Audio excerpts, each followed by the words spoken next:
This is Delhi. Please stand by for the next broadcast. This is All India Radio. It has been more than 7 decades since India broke the shackles of colonialism. As an independent nation, it has witnessed many path-breaking moments in diverse fields, but sports became an instrument of instant global recognition. Today, in the national program of features, in line with the Azadi Ka Amrit Mahotsav, we bring to you a feature titled Get Set and Go! Sports in Independent India, showcasing remarkable achievements in the field of sports post-independence.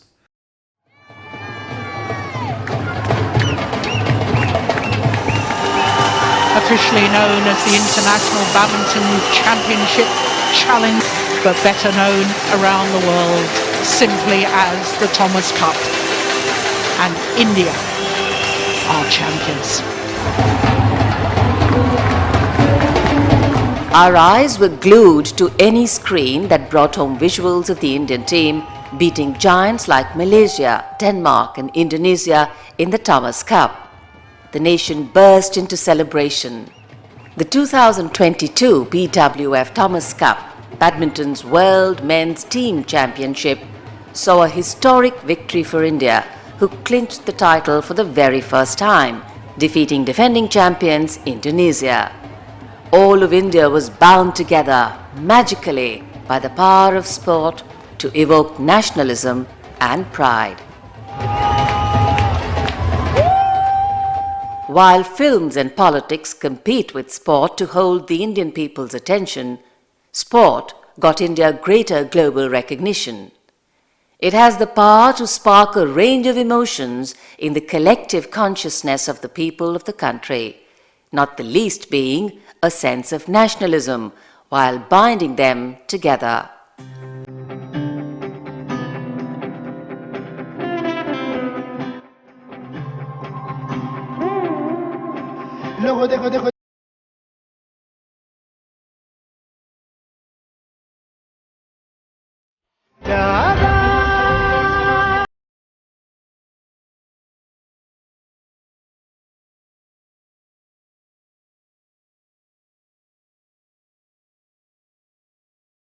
As young India celebrates Azadi Ka Amrit Mahotsav, marking the 75th anniversary of its independence, it is a good time to try and understand how sport has attained importance.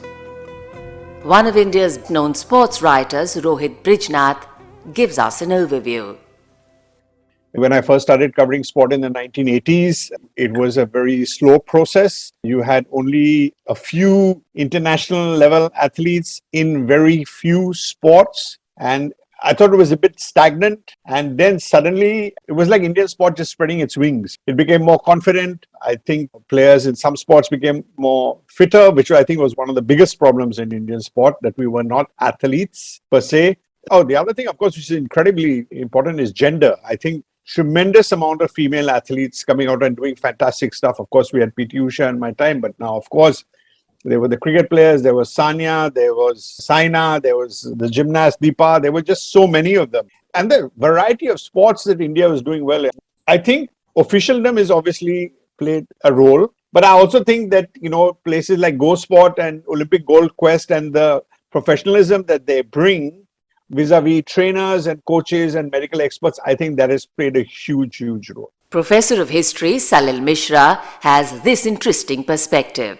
Nationalism is not entirely a political idea. It's much larger than a political idea. It's a social idea, it's a cultural idea, and so on. It also thrives on performance of the nation and the members of the nation. And I think that's very, very important. Sports is a great element that feeds into the self-image of a nation. If a moment has to be identified, I think 1983 is the moment. Through cricket and through the fact that now our best players were not just coming from Bombay and Karnataka, which is where cricket players came from.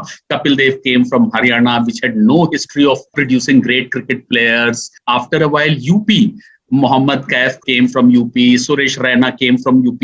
It was the story of Indian nationalism really being played out again in the 20th century. What happened was that initially the ideas of nationalism were confined to Bengal, Maharashtra, Punjab. Then UP came, Bihar came, new areas, new regions, new groups, new people, and a nation began to grow.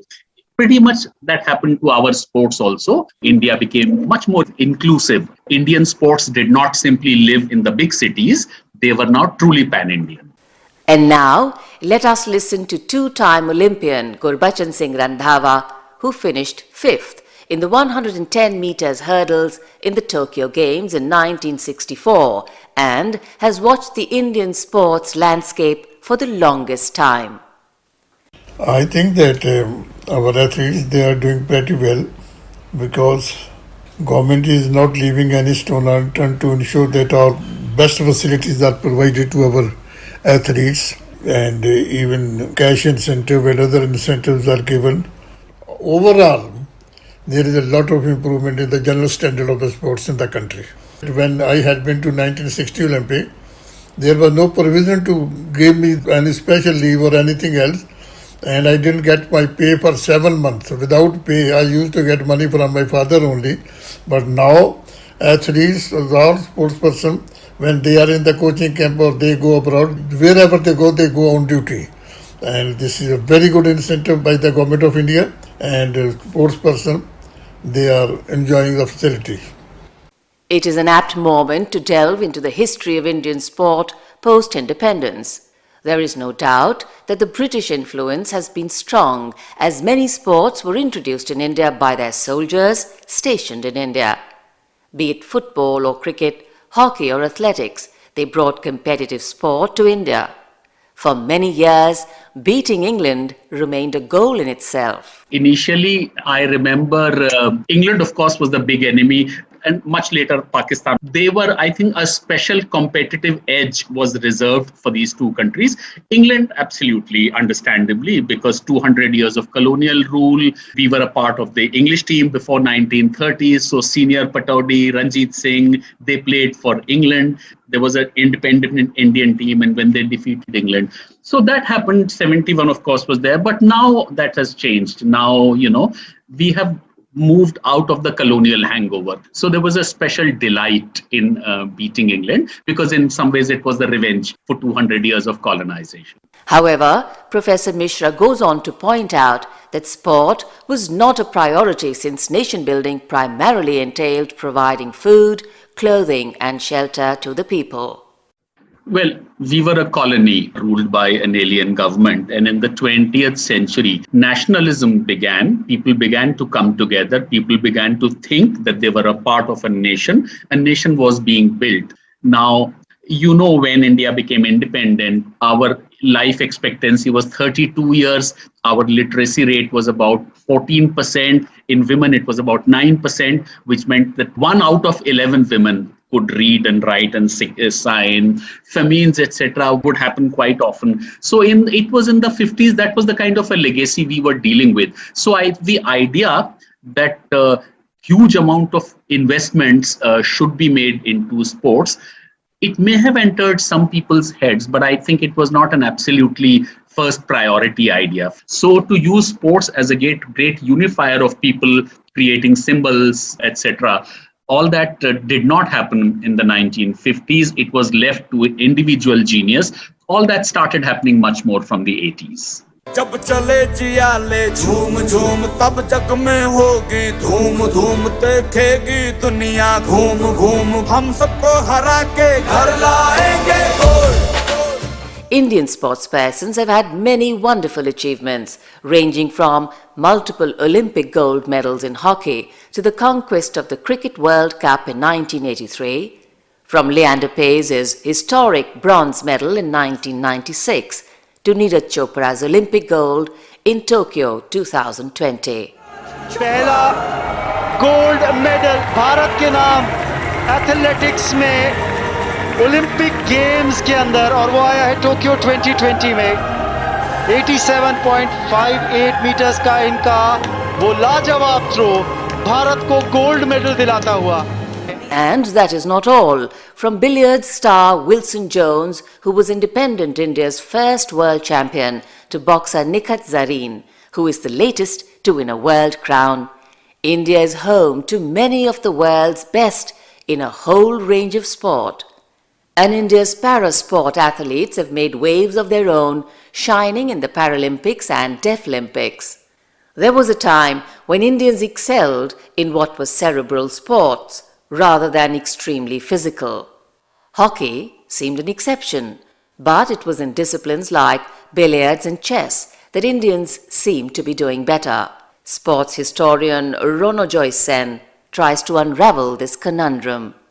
There were not that many people participating in physical sports by virtue of the nutrition levels, health indicators, etc. So it meant that in cities, you had more people sort of taking up these mental or cerebral sports, be it chess, be it snooker. Although I would say this was, in terms of numbers, it might not have been very large, but I think the Indian middle class was, for various reasons, attracted to these sports. And again, one might sort of go into some psychology or maybe stereotypes. I think normal middle class family for a long time did not really encourage their kids or the children take up physical sports for various reasons. One was fear of injury, etc. The other was there was too much focus on academics, and physical sports was seen as a detrimental to that. So in that kind of a milieu environment, a sport like chess, I think, was seen by a lot of middle class parents as something that would help you, in your academics, exercise your mind. So I guess go back to my sort of growing up years in Calcutta. And of course, you have Dibyendu Barua, who's a good example before Anand, who did very well in chess. I think institutions like the Alekhine Chess Club, named after the great Russian player Alekhine, and similar clubs like that in other metropolitan cities. I think these clubs were quite popular for youngsters at my age, and parents were supportive of that. Snooker and billiards probably does not fit into this narrative, because I think those are also sports that require equipment, require certain other facilities which a lot of middle class people won't have access to. Gradually, women came to the fore. Kamaljeet Sandhu, a 400-meter runner, became the first Indian woman to win an Asian Games gold medal. P.T. Usha's multiple gold medals in the 1986 Asian Games in Seoul held the nation in thrall. Weightlifter Karnam Malleshwari broke through with an Olympic Games medal in the year 2000. I think it still remains a bit of a puzzle as to why we have women sportspersons striding the international stage. Of course, part of it is linked to a general uplift in the population at large, nutrition levels, health levels. I think there has been upward trend, uptick in that, which has meant that more women have also entered sport. But say if you look at a case like Haryana, for instance, does not have a very good gender ratio, right? We all know how in large parts of North India, including Haryana, female feticide is rampant. Women have traditionally got a raw deal vis-a-vis, male children. But we see, evolution there in wrestling, right? The Fogat sisters, of course, they've been the subject of film. So what explains why in such a patriarchal, male-dominated society like Haryana, we actually see so many exceptional women athletes, wrestlers, boxers, cricketers, hockey players. I think, maybe there's something there. One has to probably delve into the psychology. Maybe there, women there have a point to prove, I think. They've traditionally been kept down. They've traditionally been confined to homes. They've traditionally not been given opportunities. They've been married early. So maybe in this sort of new India, we see a phenomenon of, women, particularly in these places where they've had a raw deal, trying to prove a point that they are equal to men, if not better. And in many of these individual stories, of course, you do have parents who have been supportive. So, each individual story will have its own peculiar characteristics. So the Fogat sisters, for instance, we know that their father was, someone who encouraged them and went against, the norms of his village, his society. So, but I think maybe there's a general point to be made that Indian women know that they can do it. तू सारे जहां से प्यारी मेरे भारत की बेटी है, सारे जहां पे भारी मेरे भारत की बेटी, दिल जान है शान हमारी मेरे भारत की बेटी जीती रहो जीतती रहो. Hearteningly, India has gained ascendancy in some sport introduced to its people by the British, even while not neglecting traditional sports like wrestling and kabaddi. Most nations have some sport which they have a historical legacy, a historical attachment. What we've seen, I think, in India is that wrestling was quite popular in rural areas. You have the dangals, you have the akhadas also, but that did not translate into international success because that was a different kind of wrestling. So what we've seen, I think, over the last decade and a half is both at the governmental level but also elsewhere, tapping into that talent, creating facilities, infrastructure for that kind of talent to flourish. So I think wrestling is a hopeful story. Kabaddi is not an international sport, but it's now in the Asian Games, and India has traditionally always excelled. Kabaddi is also a sport that is, I think, phenomenally popular in parts of India. And when I was doing my research, I found mentions of Kabaddi in 1911 at some sports meet. Then in the 1920s, you see Kabaddi featuring in sports exhibition. Interestingly, in the 1936 Olympics, there was a outfit called the Hanuman Vayam Mandal, which goes from Amaravati to actually put up a display of Indian gymnastics, etc. And there, apparently, Kabaddi or Kho actually figured. So India's attachment with Kabaddi has been showcased on the international stage intermittently, but once it became part of Asian Games, I think India has been able to excel in it. And also, Kabaddi as a sport, I think, is spreading, at least in Asia.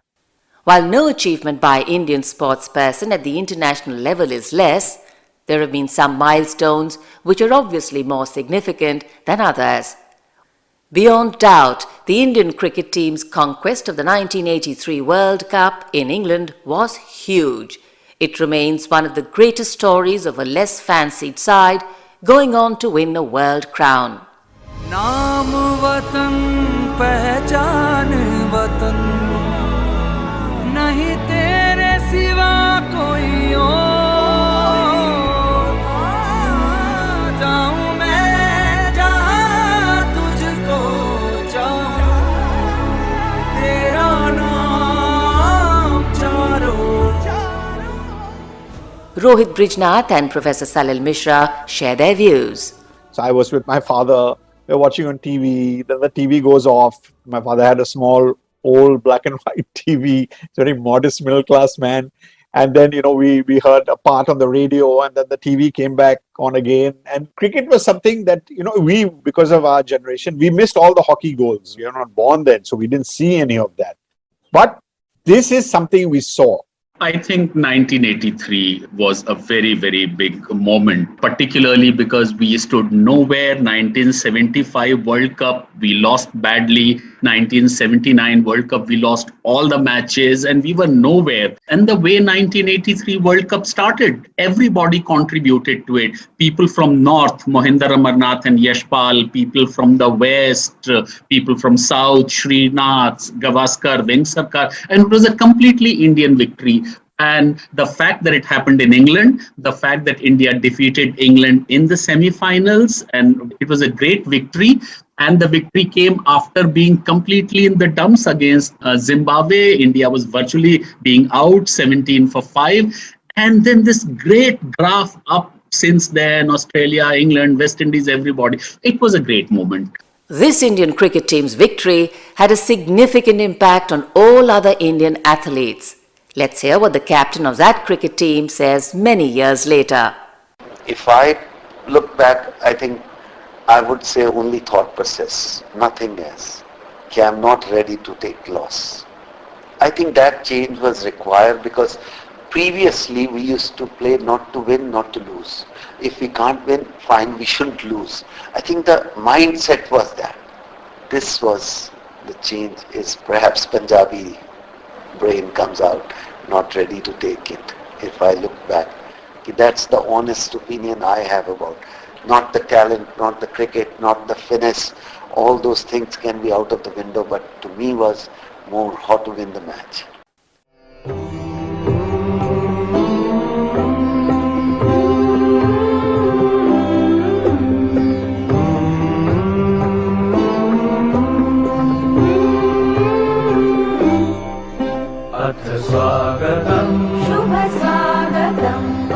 शुभ स्वागतम् आनन्द मङ्गल मङ्गलम् आनन्द मङ्गल मङ्गलम् हितप्रियं भारत भारतम्. The onset of color television in 1982 and the arrival of cable and satellite TV streaming live images from around the world made a telling contribution to the sporting ecosystem in the nation. Sports writer Rohit Brijnath tell us more about that. So till today, I can remember Charles Borromeo. I'll never forget him in my life, And I thought, wow, just look at this guy run. Just lovely to see an Indian run so fast over that particular distance. Milkha Singh was there before, of course, but we had not seen him live like this. When television opened up, Tendulkar, I think, had a big effect on that because the genius of Tendulkar, all these commentary teams coming and we can see from so many angles, Tendulkar's brilliance. It was phenomenal. I think the more kids watch, the more you get inspired. That's how actually your base of sport becomes bigger. They're seeing people like them. You have somebody who looks like you. You said, Are, he looks like me or she looks like me. And so I can do. It was around the time of the World Cup win that a former hockey star, V.C. Pays, sent his teenage son, Leander, to an academy in Madras to fine-tune his tennis. Leander Pays became the first Indian to win an individual Olympic medal in 44 years in the 1996 Games in Atlanta. He infused greater self-belief in the Indian Olympic sports community. I was very fortunate that I was there in Atlanta in 1996. I mean, he had a very strange game, as we know at the end. He's this chip and charge game, and he wasn't a big guy, so he didn't have a big serve. But where this self-belief came from, I never really understood. So he was taking a reasonable amount of talent a very long way through his self-belief. And that was amazing. So there's a wonderful quality of a show-off in Leander, and I mean that in the nicest way, that he wants to parade his skills. For him, this was actually a challenge. I do remember, after all, I'm a journalist and I'm supposed to be a professional doing my job, but I got so nervous during that semi-final match for the bronze medal that I left the court and I walked around the court listening to the score on the loudspeaker and then came back in later because I was nervous. It was so extraordinarily meaningful. An Olympic medal, we knew we had won them in hockey, we had won in wrestling, a bronze, but it was incredibly meaningful because it seemed out of reach. While India won a medal each in the years 2000 and 2004 through Malleshwari and double trap shooter Rajyavardhan Rathore, it was not until 2008 that an individual Indian athlete brought home a gold medal from the Olympic Games. Abhinav Bindra broke the glass ceiling for Indian sport. When I saw the national flag going up and heard the national anthem, it was the greatest moment of my life. It was the thrill of my life. That is what I dreamt for all my life. That is the one moment that it is the greatest moment. It's incredibly difficult to describe in words, but it is so, the whole journey is so worth it just for that one moment. Let us try and explore some of the reasons for the rise of sport in the collective consciousness of the people. What are some of the changes that have ushered in a better sports culture? It cannot be forgotten that there was a time when royalty across India patronized sport, but with the passage of time, it is the government and the corporate sector that have taken on the role of patrons. Professor Salil Mishra presents his point of view. Somehow the notion in the 50s was that sports lived on individual genius, that there are these great individuals who would do wonderful things, that all of it basically is an investment which requires infrastructure, it requires institutions, requires facilities, it requires money, massive investments to be made. And as more and more investments began to be made, you saw the results. Investments of this kind do not immediately bring results. That does not happen. But governments or systems or states have to persist with investments, infrastructure, create institution, create a different ethos, climate, bring people out of studies, change the university systems, privilege sports much more, and then I think results will come. For the corporate world, it's very important that there should be an effective, healthy consumer market. When would there be an effective consumer market? When there is an involved, engaged, contented population and people. When would people be involved and engaged and contented? When some of the things which matter so much to them are paid attention to. Princes may have supported it because they wanted it, because they had the money and they felt they should do it. But the corporate world does it because it's very much linked to a kind of economic rationality. Of course, the government's investment in sport in the past few years has raised the profile of sports even higher than before. Initiatives like Khelo India and Target Olympic Podium scheme make it look like a concerted attempt is being made to make India a force to reckon with in the global sports arena. Let us listen to 2001 All England Men's Singles Badminton Championship and now the national coach Pulela Gopichand. When I look back, I think 2016 and 15, the Prime Minister started talking about sport, and it was for the first time that somebody at the highest level in the government actually has taken a keen interest in sport.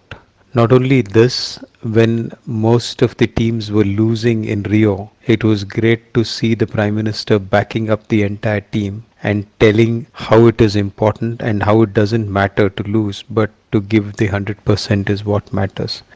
It's great time for Indian sport, with sport at grassroots level getting importance, scholarships of Khelo India, coaches development projects, and also games and Khelo India games and university games coming up, and generic support of athletes through the top scheme, and associations pushing for more and more players to play in the sport. I think it's great time for sport in our country. Performances in these COVID times, I think to be able to produce good results and to probably bring a cheer on fellow countrymen would be a great service and an opportunity which we all sports persons hold.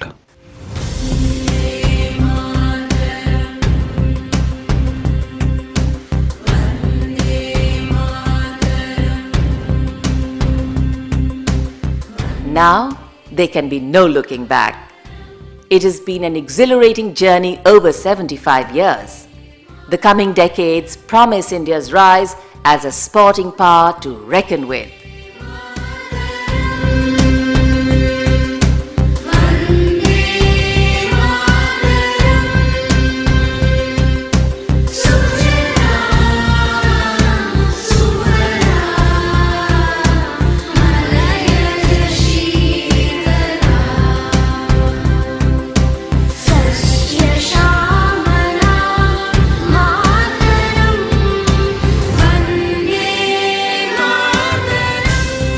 In the national program of features, you just heard a feature titled Get Set and Go, Sports in Independent India.